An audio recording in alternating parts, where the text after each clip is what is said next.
Я был президентом Міжнародної асоціації білорусістів, а потім президент был аннулированный, сказали мне, шукайте іншую назву, у нас повинен быть один президент. И я стал старшиней.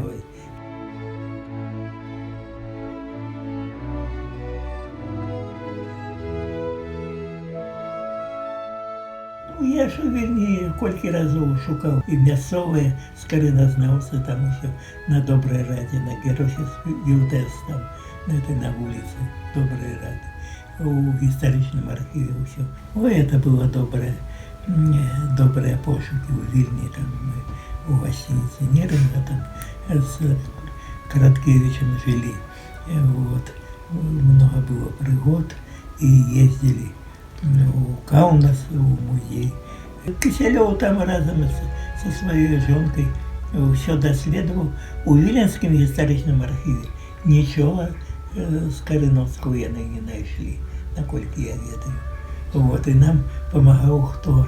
Значит, я ж тады был секретарем парторганизации тут у Институте литературы, а у Вильни была секретаркой парторганизации Ванда Йоновна, жонка секретаря ЦК Коммунистичной партии Литвы Бараускаса.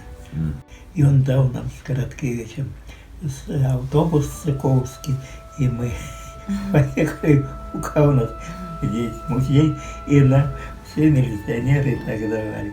А потом, значит, не ведаю, чему она приезжала сюда, была у Короткевича, але яна пошла замуж. С секретаря ЦК пошла замуж за Мисяевича, такого письменника, близкого до Короткевича. Короткевич и тут чуть не признавался в кохании, а она уже пошла туды. Это вовремя и сюжетно так.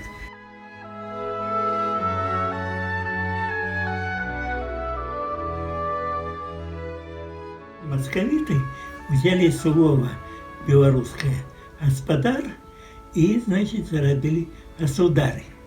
«Государь», а потом скороченное «сударь». Ну и белорусы «спадар». То есть я гонорару не отрымал, а только 6 экземпляров книжки. Ну, тому что раз гонорару в газетах отрымал. Вот.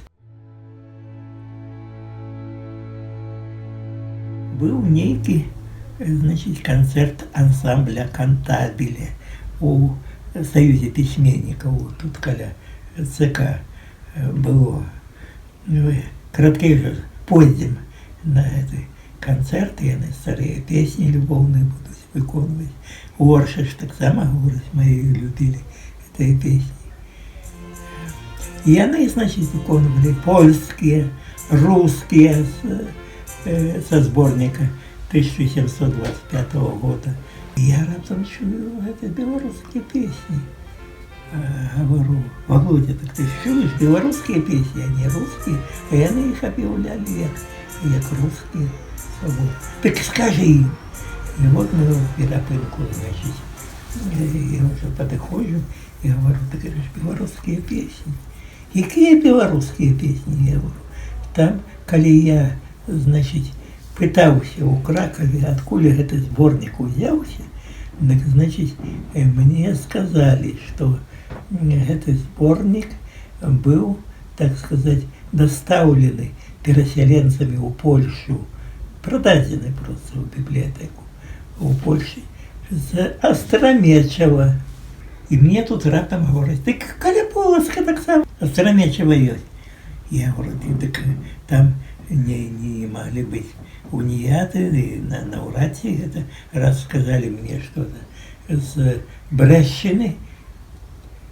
Ну тогда мы не будем брать, мне этот дирижер Кантабеля говорит.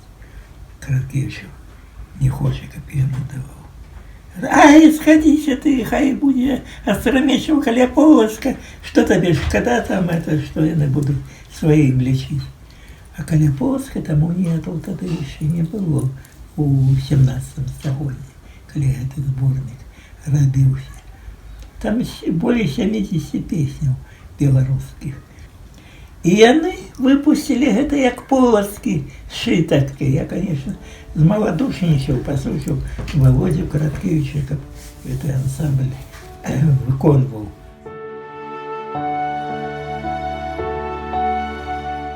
Мы не ведаем, якого веравызнання быў Скарына. Я ж у свой час у дакладзе у Браціславе на з'ездзе славістаў чарговым рабіў даклад. Франциск Скарына, не Францішек, это уже польский тогда был, а он сам Франциск. И у Празе говорил так, и у Паду, и писал. Конечно, Франциск было. Есть книжка Яна Кантака «Бернардинца».